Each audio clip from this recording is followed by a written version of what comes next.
अल्हम्दुलिल्लाहि व कफ़ा वस्सलातु वस्सलामु अला इबादिहि अल्लज़ीना इस्तफ़ा खुसूसन अला अफ़ज़लिहिम व ख़ातमिन नबिय्यीन मुहम्मदिनिल अमीन व अला आलिहि व सहबिहि अजमईन। अम्मा बादु फ़क़द क़ाल अल्लाहु तबारक व तआला कमा वरद फ़ी सूरतिल हदीद।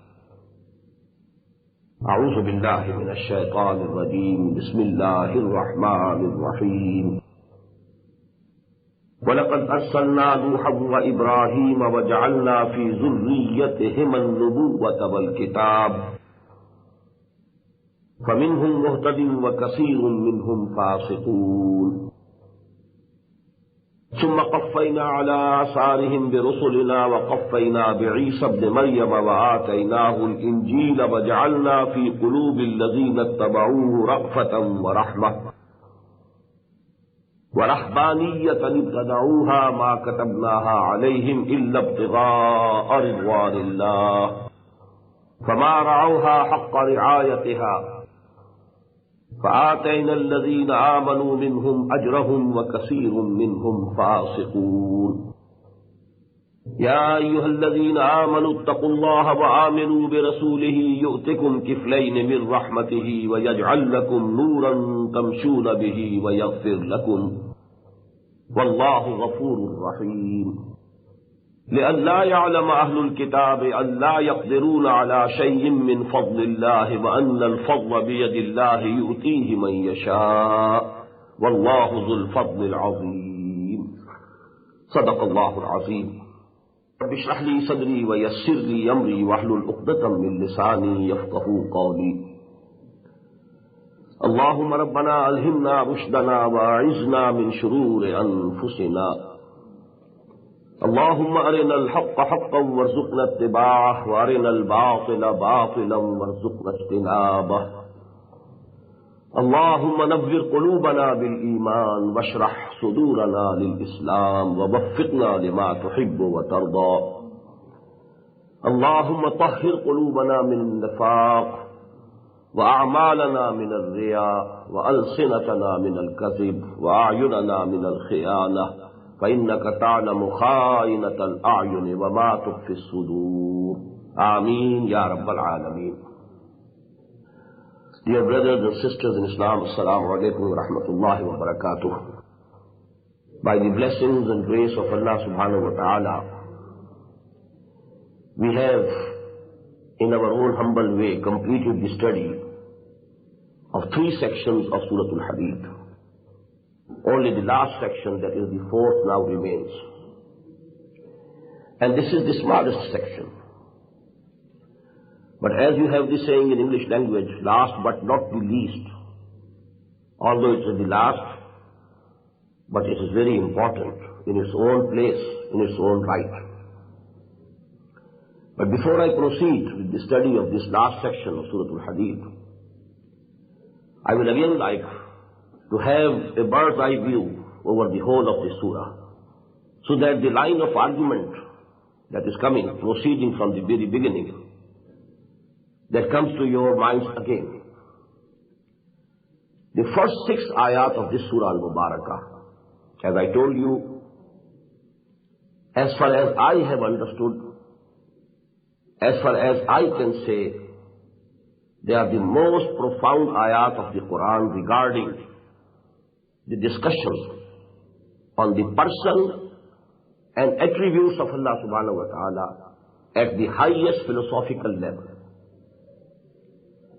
The next 5 ayat, they are very important, most profound, regarding the practical aspect of deen. First 6 ayat, that is the person and attributes of Allah subhanahu wa ta'ala. That's the most important aspect, intellectually. But practically speaking, 5 ayat. In first of the 5 ayat, we have 2 demands of Allah subhanahu wa ta'ala. Believe in me as you ought to believe. Believe in my messenger as you ought to believe. Not a verbal attestation alone, conviction from the depths of your hearts. Number 2, whatever I have given you, You are not the owners. I own everything. You are the custodians, the trustees only.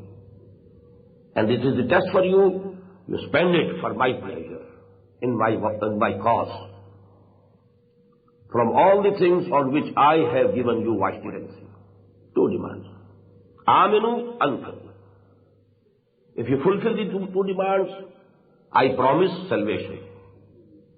فَالَّذِينَ آمَنُوا مِنْكُمْ وَأَنْفَقُوا لَهُمْ أَجْرٌ كَبِيرٌ. Now for each demand there are two ayat. In the first, a sort of rebuke. What has happened to you? Why don't you have the real faith? While our Prophet ﷺ is calling you to have real belief in nobody else but your own master, your own creator, your own sustainer, your own Lord. وَالرَّسُولُ يَدْعُوكُمْ لِتُؤْمِنُوا بِرَبِّكُمْ وَقَدْ أَخَذَ مِيثَاقَكُمْ. And he has already extracted from you the covenant. The first covenant, before sending you to this world, while you were in the spiritual world only. أَلَسْتُ بِرَبِّكُمْ قَالُوا بَلَى. And the second covenant, when you said سَمِعْنَا وَأَطَعْنَا, when you embraced Islam, when you proclaimed that you believe, إِنَّ اللَّهَ اشْتَرَى مِنَ الْمُؤْمِنِينَ أَنفُسَهُمْ وَأَمْوَالَهُم بِأَنَّ لَهُمُ الْجَنَّةَ. You are already sold. So why don't you have this real belief? And if you feel that really that something is wanting, something is deficient, don't be disappointed. We have given you the source to have iman. هو الذي ينزل على عبده آيات بينات ليخرجكم من الظلمات إلى النور. Read this Quran, ponder over it, dive deep into its meaning, and you will have the real faith. Then two ayat about infaq. وَمَا لَكُمْ أَلَّا تُنْفِقُوا فِي سَبِيلِ اللَّهِ. What has happened to you? Why are you behaving niggardly and miserly? You don't want to spend for the pleasure of Allah. Well, all heritage of heaven and earth will finally go to Allah. It's a very temporary period of testing that it belongs to me, this is my wealth. Nothing belongs to me. Everything will remain for Allah subhanahu wa ta'ala. And then, when Islam is dominated by others, weak, subdued, if you help Islam in this condition, لا يستوي منكم من أنفق من قبل الفتح وقاتل. Whosoever does infaq and qital fi sabilillah. When Islam is still weak, well, your reward will be very great. But when Islam has become dominant, even then if you do these things for Allah's sake, Allah will reward you. But your rank will be very low then. أولئك أعظم درجة من الذين أنفقوا من بعد وقاتلوا. And then a very passionate appeal. مَنْ ذَا الَّذِي يُقْرِضُ اللَّهَ قَرْضًا حَسَنًا. Who is that courageous person who can give Allah the goodly loan, who can spend his money, his wealth for the deen of Allah? In the third section, comprising of 4 ayat, something which should shake us. In this world, in the community, in the Muslim Ummah, the real mu'mineen and munafiqeen and the weak in faith and the strong in faith, they are all intermingled. It's not written on the face that he is munafiq, not written on the forehead that he is mu'min sadiq. There's no gauge with us with which we can measure the iman, the depth of iman. So all these things are intermingled. But on the day of judgment, there is going to be a stage. A clear distinction will be made. يَوْمَ تَرَى الْمُؤْمِنِينَ وَالْمُؤْمِنَاتِ يَسْعَدُونَ بِأَيْدِيهِمْ وَبِأَيْمَانِهِمْ. On that day you will see that the real believing men and women, they will be given light of iman, light of amal salihah, بِأَيْمَانِهِمْ, on their right hands, right sides. They will cross all the hurdles, all the difficult stages of that day of judgment with the help of this light. While the munafiqeen, they will have no light. They didn't have any iman. يَوْمَ يَقُولُ الْمُنَافِقُونَ وَالْمُنَافِقَاتُ لِلَّذِينَ آمَنُوا انظُرُونَا نَقْتَبِسْ مِنْ نُورِكُمْ قِيلَ ارْجِعُوا وَرَاءَكُمْ فَالْتَمِسُوا نُورًا. فَضُرِبَ بَيْنَهُمْ بِسُورٍ لَهُ بَابٌ. Now differentiation is made. Munafiqeen this side, the mu'mineen this side. And then they will cry to the mu'mineen. Say to them, Alam nakum ma'akum? Were we not with you in the world? Qalu bala. They will say, definitely. But you overindulged in worldly affairs. You overengaged yourself in the love of the relations and belongings of this world. Then you remained in a suspense. Then doubts invaded your iman. It started melting like ice or snow. But then even after that, you just satisfied yourself with amani. Oh, Allah is forgiving. Allah is merciful. Go on. And that shaitan, your enemy. Inna shaitana lakum aduwwun fattakhidhu aduwwa. The ultimate enemy for the humankind. He deceived you. On Allah, that Allah is very forgiving. Go ahead, continue in your life of fisk and fujur. Life of earning through haram means. Go on, go on. Allah is very forgiving, merciful. Don't worry. So then finally it will be said that today you, O munafiqeen, you were with the mu'mineen in dunya, in the world. But here in the hereafter, you are with the kuffar. فَالْيَوْمَ لَا يُؤْخَذُ مِنْكُمْ فِدْيَةٌ وَلَا مِنَ الَّذِينَ كَفَرُوا مَأْوَاكُمُ النَّارُ هِيَ مَوْلَاكُمْ وَبِئْسَ الْمَصِيرُ. Fourth section again of 4 ayat. Now after having said all this, whosoever just awakes from his slumber, he feels it's correct. But Quran is saying it's the correct diagnosis. Really, I don't have that burning faith within my heart. It is true. I am over-engaged in the worldly affairs. All my time, all my energies, they're all engaged in getting maximum of this world. Luxurious comforts, amenities, name, honor, power. We are after this world. Now if this consciousness has arisen in your mind, you are very lucky. Very lucky. Congratulations. But now hold fast to it. Don't let this moment pass. Catch the time by the forelock. This is a very opportune moment in your life. Now let not shaitan say to you, oh, okay, I shall see to it after 10 years, after 5 years. Let me finish this work and let me finish this work. Let me have all my daughters married first. I have to do it. Then I'll see. I'll be whole time devoted to the deen of Allah. I have just to pay this mortgage of my house, this palatial house, because I have to do it, you know. I can't live without it. So when this mortgage is finished, then I'll become a Muslim. I'll become a Muslim. Then I'll do it fully. This is the biggest deception of shaitan. أَلَمْ يَعْنِ لِلَّذِينَ آمَنُوا أَن تَخْشَعَ قُلُوبُهُمْ لِذِكْرِ اللَّهِ. Has time not come as yet for the true moments that their hearts should melt in the remembrance of Allah subhanahu wa ta'ala, and they should bow down before what has come down from haqq, from the truth that is this book, and they shouldn't become وَلَا يَكُونُوا كَالَّذِينَ أُوتُوا الْكِتَابَ مِنْ قَبْلِ. They shouldn't become like those who were given the book before them. What happened? Their hearts hardened, although they were the chosen people of the Lord. No doubt. Quran also says, Ya Bani Israel askuru ni'mati allati an'amtu alaykum wa anni faddaltukum 'ala al-'alamin. If they say we are the chosen people of the Lord, it is not without any basis. But actually you were chosen for a mission. You left the mission there and you thought we are chosen. The same as we think. There is no difference of a dot and a jot. The same attitude of the Muslims of today. The hearts hardened. ثُمَّ قَسَتْ قُلُوبُكُمْ فَهِيَ كَالْحِجَارَةِ وَأَشَدُّ قَسْوَةً. So that is an example for you. They have been deposed from this position due to this attitude of theirs. let this fate not befall you. And if you actually find that there's no iman within me,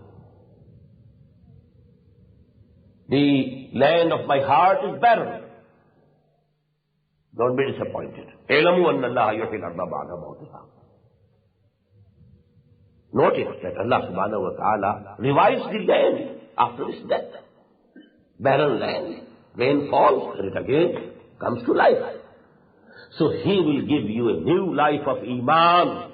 He can, if you want, if you really choose, if you make a firm determination, if your choice is correct and sincere. قَدْ بَيَّنَّا لَكُمُ الْآيَاتِ لَعَلَّكُمْ تَعْقِلُونَ. We have made our signs clear to you. Even if now you don't take the courage, now it's up to you. If you want now really, you have to plow the land of your heart. And that plowing is in unfit. And this infaq can take two shapes, two heads. Sadaqah for the poor, for the needy. Spending for charity. And the second, spending for the deen of Allah. إِنَّ الْمُصَّدِّقِينَ وَالْمُصَّدِّقَاتِ وَأَقْرَضُوا اللَّهَ قَرْضًا حَسَنًا يُضَاعَفُ لَهُمْ وَلَهُمْ أَجْرٌ كَرِيمٌ. And if after doing this, plowing your land of your heart, now if you put the seed of iman, it will flourish.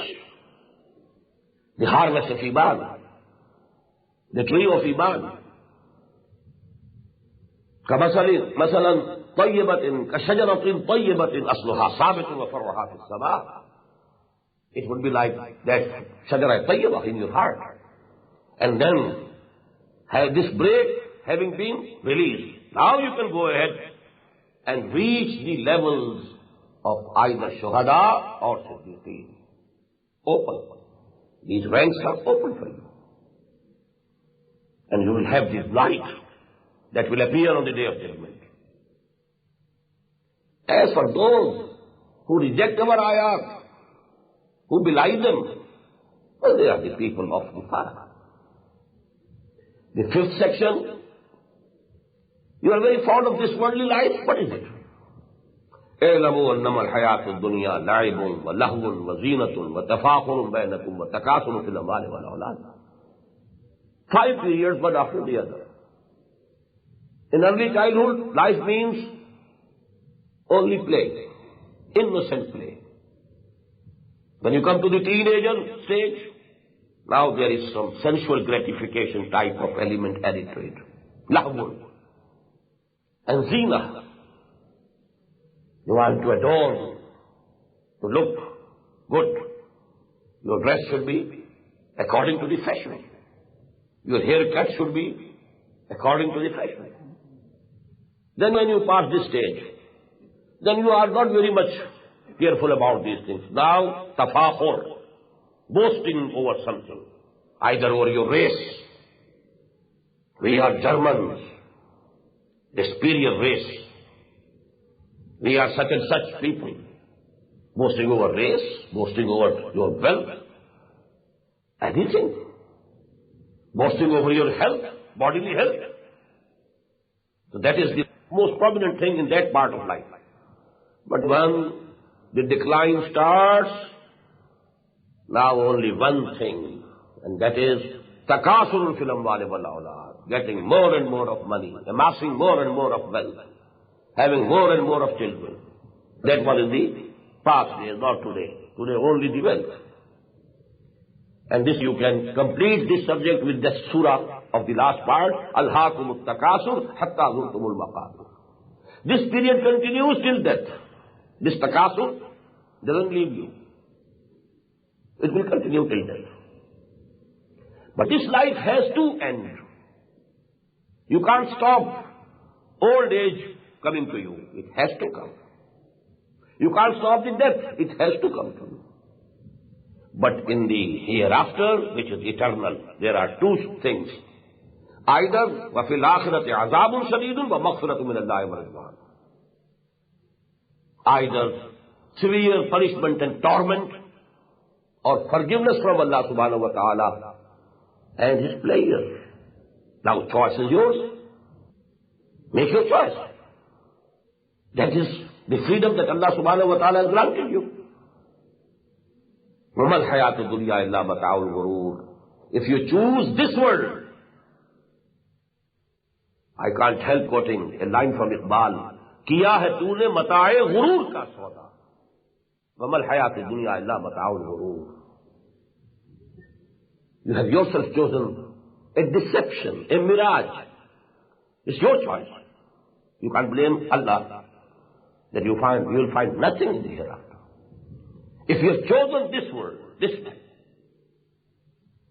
if you have chosen the next, then this is the land to sow. Ad-dunya mazra'atul akhirah. You'll have to do good deeds here, to spend for the pleasure of Allah here, to exert and strive for the cause of Allah here, and you'll get the reward in the hereafter. Weeping will be in the hereafter, sowing, that is to be done here. So, hasten, run, fafirru ilallah, sabiqu ila maghfiratin min rabbikum wa jannatin 'arduha ka'ardis samaa'i wal ard.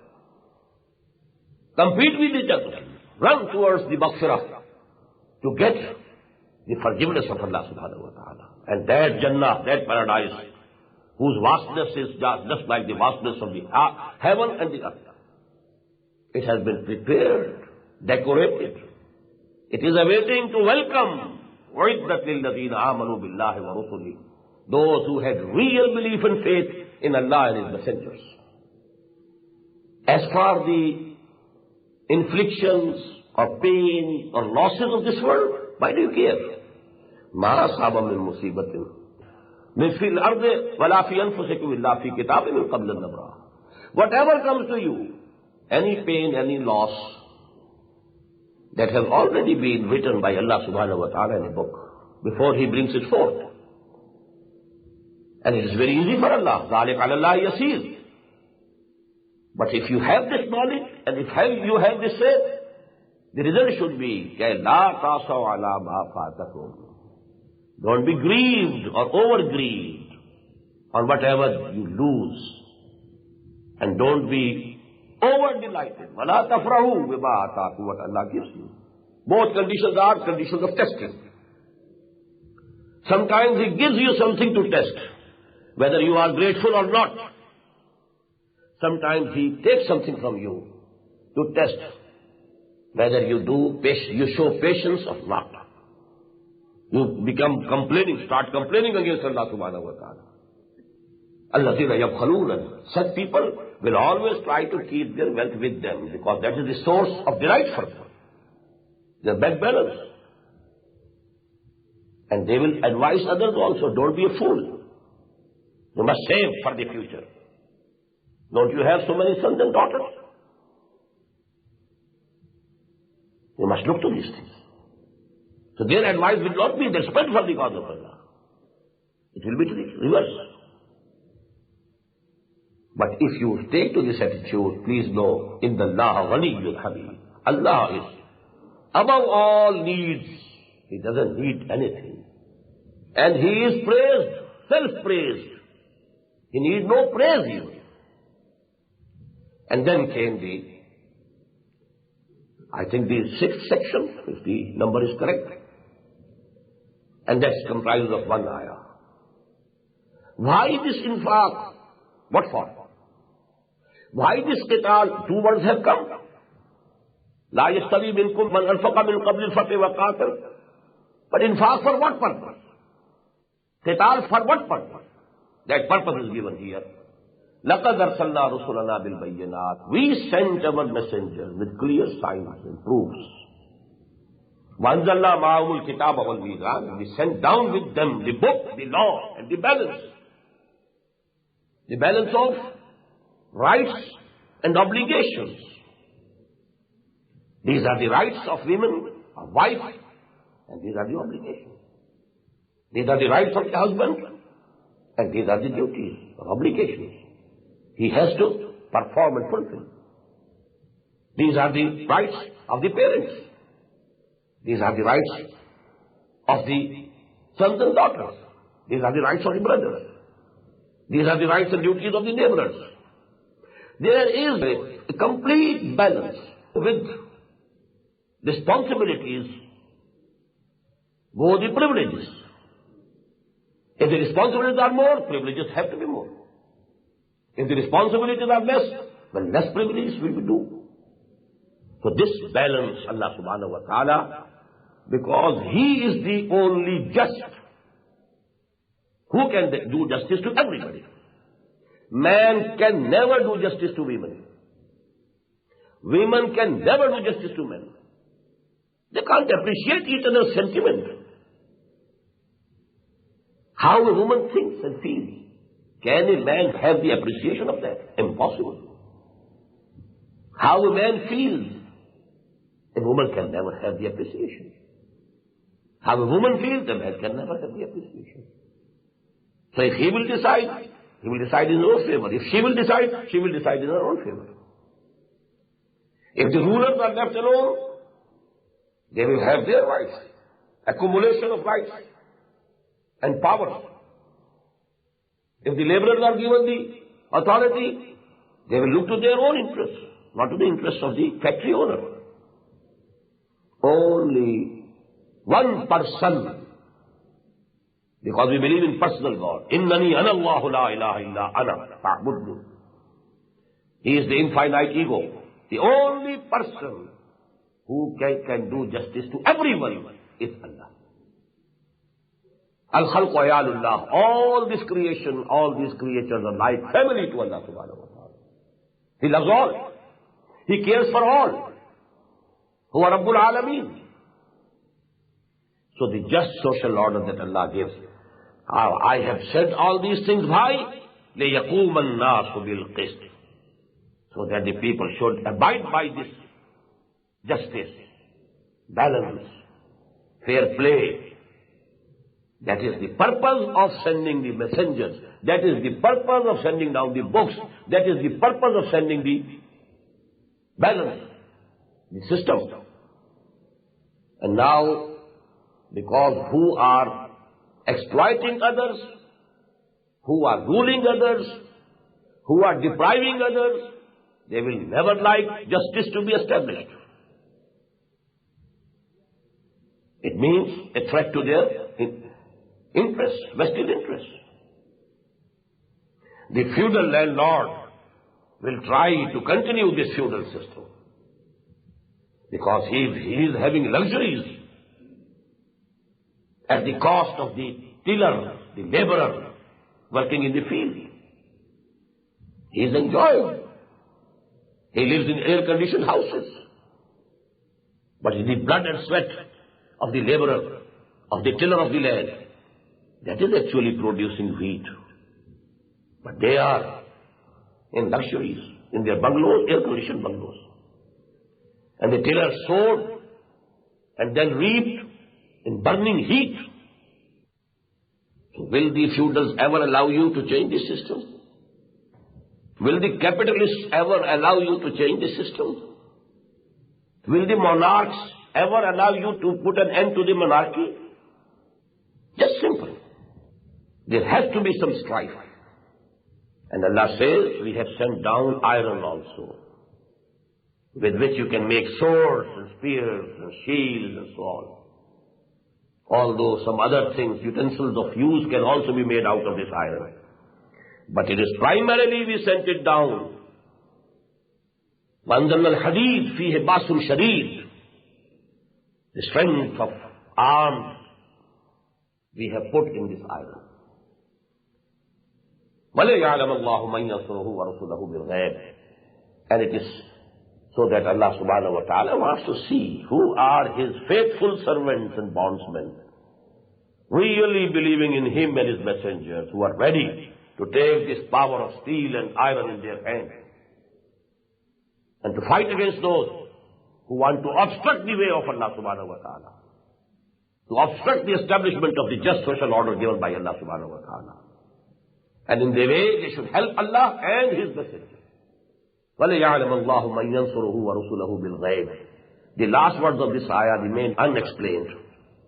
I realized later on, إِنَّ اللَّهَ قَوِيٌّ عَزِيزٌ. He is Himself all-powerful. He can do it in no time. But it is only to test you. If He does it, how will it be decided? What's your position? how sincere you were. What was the depth of your iman? How shall we differentiate between Abu Bakr and Abdullah ibn Ubay? Both will be equal. They might have been standing shoulder to shoulder behind the Prophet ﷺ in the first line, in the prayers in the mosque of the Prophet. So this differentiation is to be made. فَلَيَعْلَمَنَّ اللَّهُ الَّذِينَ صَدَقُوا وَلَيَعْلَمَنَّ الْكَاذِبِينَ. We have read it in Surah Al-Ankabut.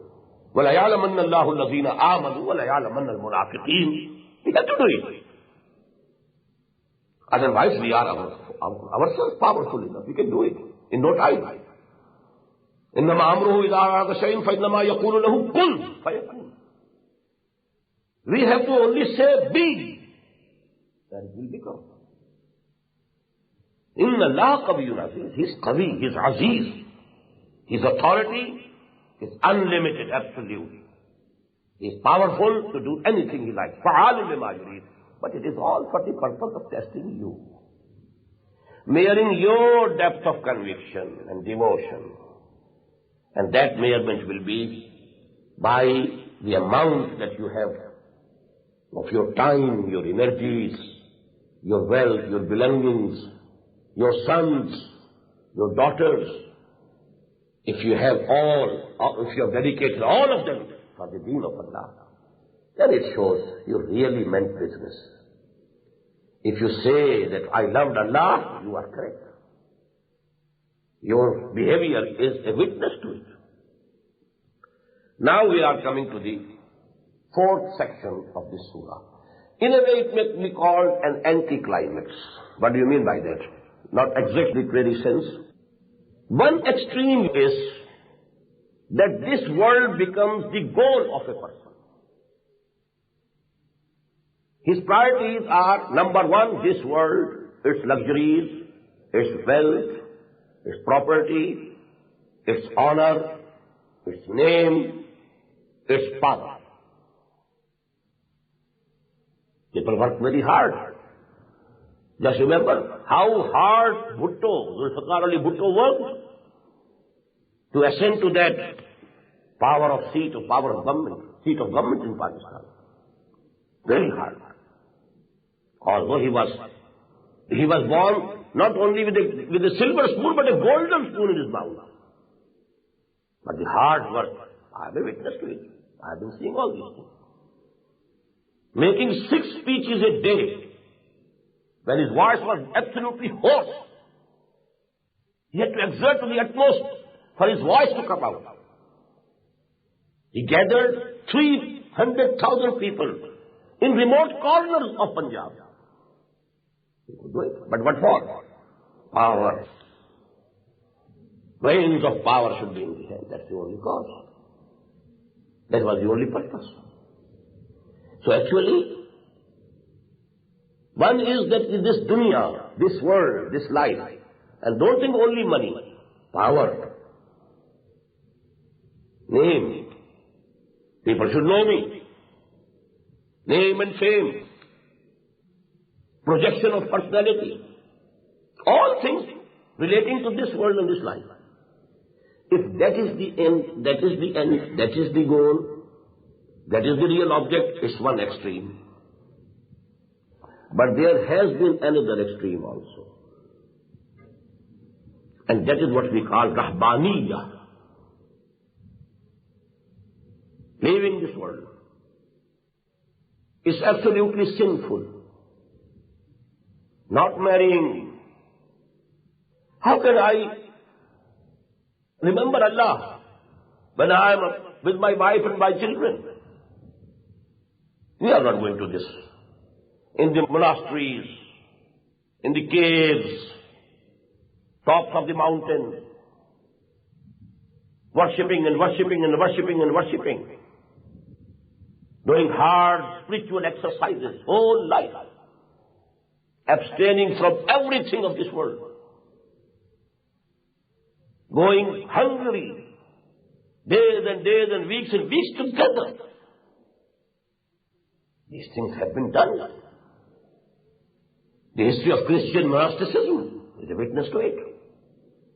India, Buddhists, tapasya, the rishis and munis, what they have been doing. Not marrying the bhikshus of the Buddhists. No marriage. This is a sin. That's the other extreme. Now Islam is actually sawa as-sabil.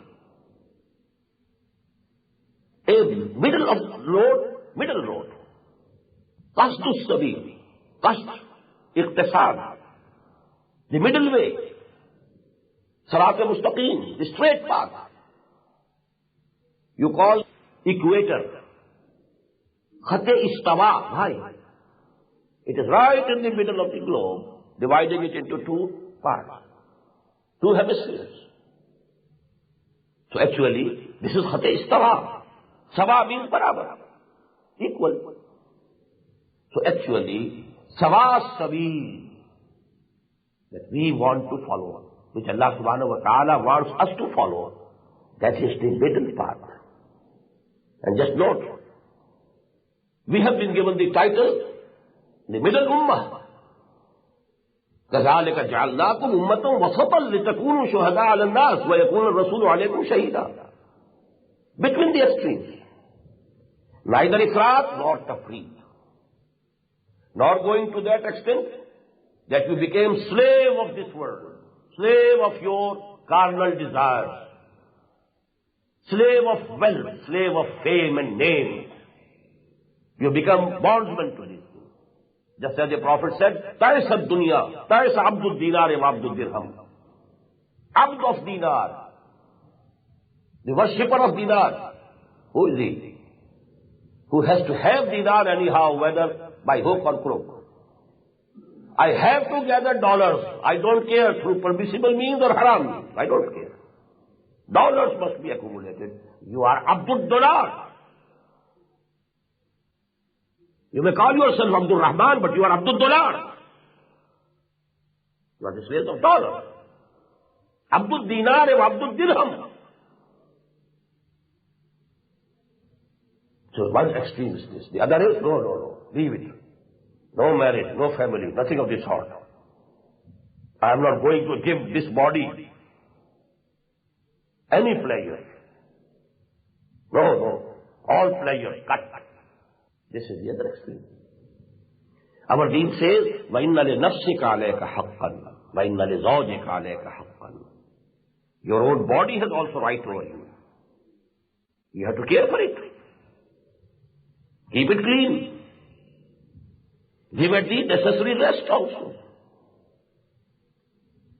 وَإِنَّ لِزَوْجِكَ عَلَيْكَ حَقًّا. Your wife has also right. Give her time. Give her company. Have regard for her sentiments. وَإِنَّ لِزَوْجِكَ عَلَيْكَ حَقًّا. Your visitors have right for you. But it so happens sometimes that this emotional attitude, it takes a man to extreme.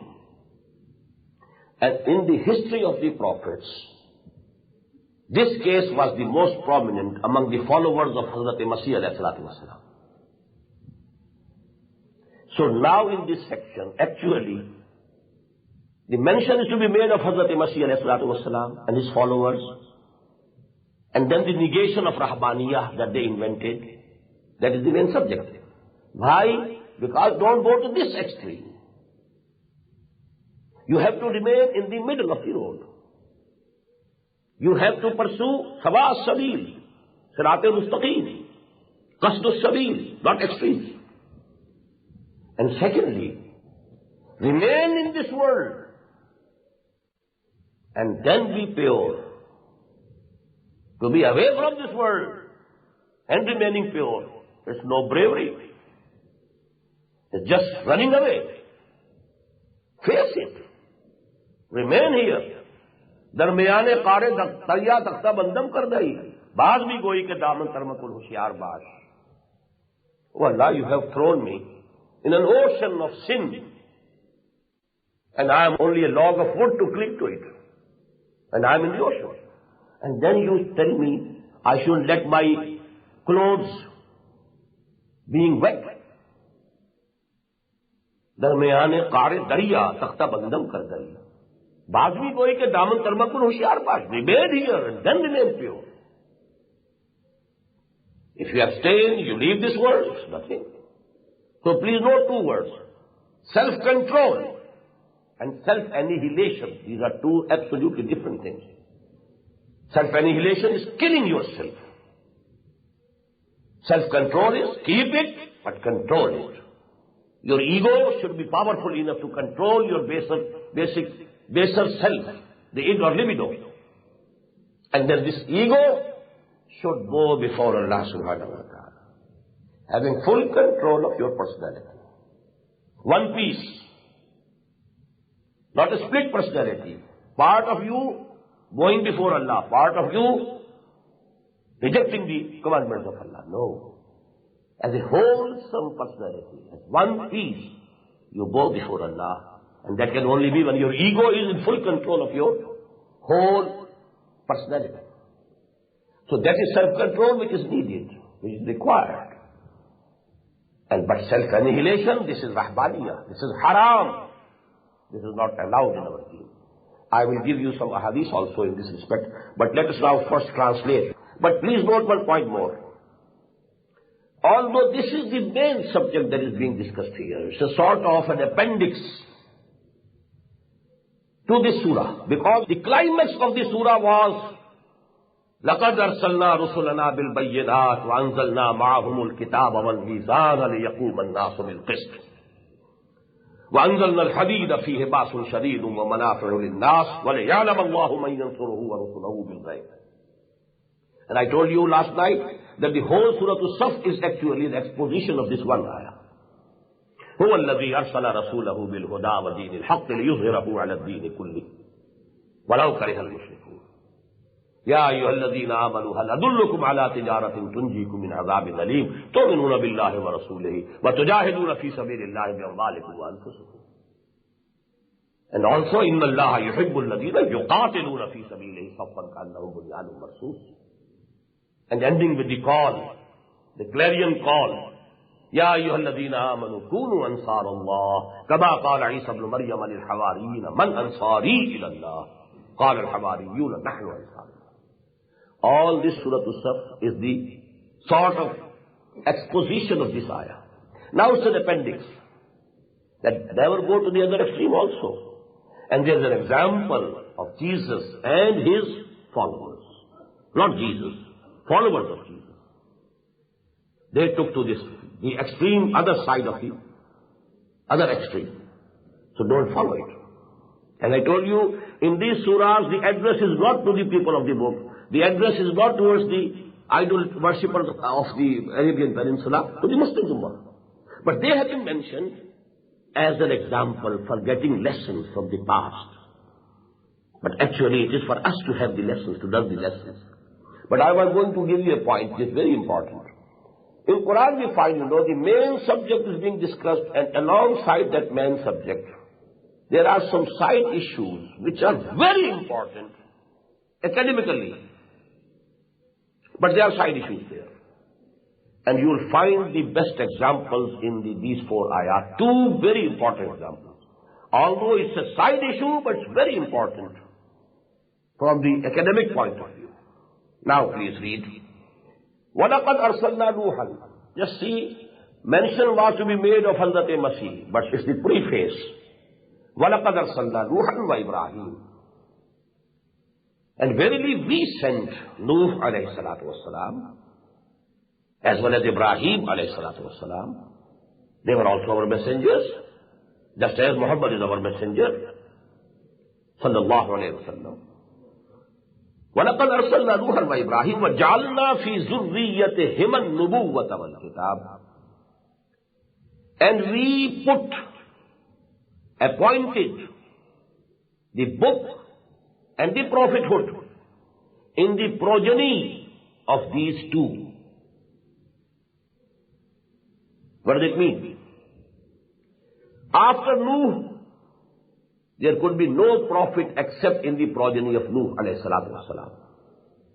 And after Ibrahim, there couldn't be any prophet except in the progeny of Ibrahim alayhi salatu wasalam. It's very important historically speaking.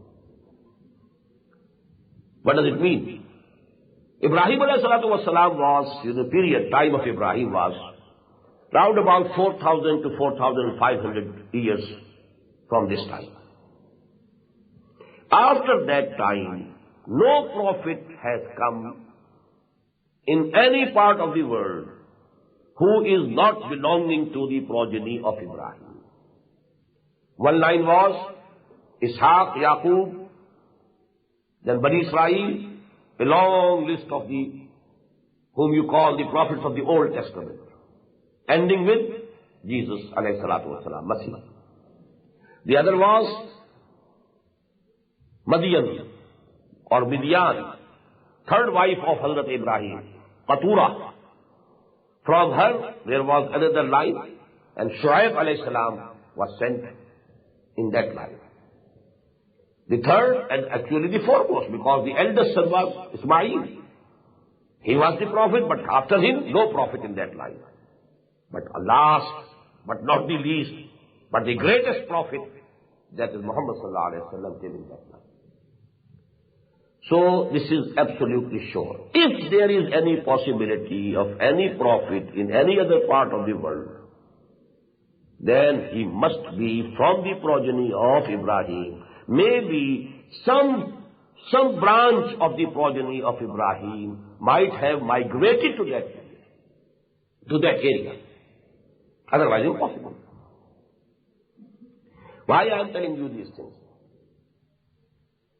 There are certain evidences that in India also prophets were sent.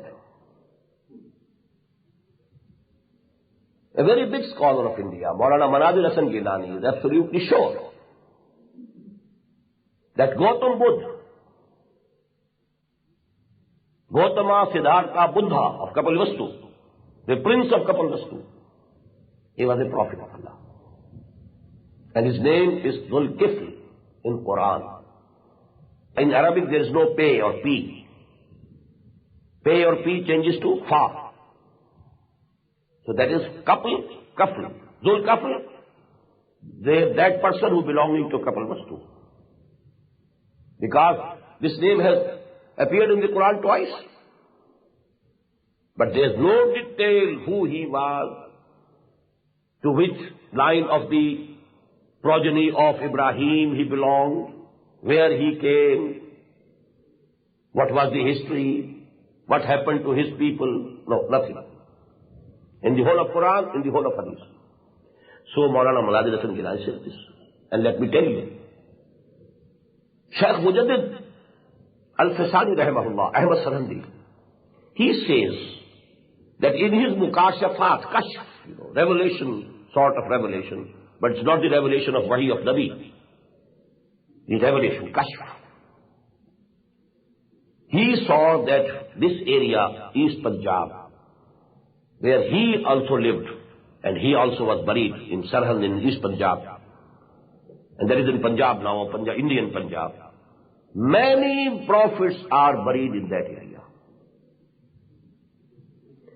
So, it is just possible. Number one, the possibility is that the progeny of Ishaq's elder son, Hazrat Ishaq had two sons, they were twins, Isu and Yaqub. Yaqub is from Aqab. Aqab is behind. So a twin sons were born. First was born Isu, and after him came Jacob, Yaqub. So where went the progeny of Isu? Nobody knows. Maybe he might have migrated towards India. Second possibility, 12 tribes of the Jews which came out of Egypt in 1400 years BC. About some of the tribes, nothing is known where they went. You call them the lost tribes of the house of Israel. Maybe they came to India. And that is the time when the Aryans came to India, 3,000 years before this time. And that is exactly the time of the exodus of Bani Israel from Egypt. So maybe some of the tribes, they went towards India. And because they have this Brahma, this word Brahma, Brahman, very close to Ibrahim. Just as the Christians have made Hazrat Masih a deity, given him the divinity. In the same way, maybe that those people, they raised Ibrahim alayhi salatu wasalam to divinity. Brahma, Ibrahim. And you have all the characteristics there, In Egypt, people used to worship cow and calf. Same is the case in India. Yellow color, safra, that is sacred here, sacred over there. What did Hazrat Musa do with the calf of Samri? Burnt it, and then its ashes were thrown in the river, in the ocean, in the sea. What do they do with their dead? Burn it, and the ashes are thrown in the rivers or the ocean. So there are just possibilities that some of the tribes from the progeny of Hazrat Ibrahim, and let me tell you here, there's a person who has just recently died, Shams Naveed Usmani, a very big scholar in India. He died at Rampur. He has written recently a very important book.